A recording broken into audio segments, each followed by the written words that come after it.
This is how you get a bar graph, right? You could double click on it, and here is where you would change. You would change your chart.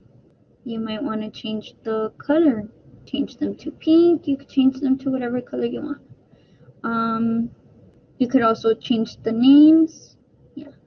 So instead of percent, you could change it to this. And I'll change it. After you're done with this, let's click close. You close it, and it will give it to you here. It will update automatically. But when you run the charts again, you're gonna have to redo this again. So if we try to get the frequency now, it's still gonna give it to you the same when you run it again. It's gonna give it to you like this. So you might want to copy this one, copy, and then just put it into a Word document once you have it ready. Or you might want to save the output portion of this, but sometimes you won't remember what it's for. So you might want to save it in a Word document and explain either the process or what this graph was.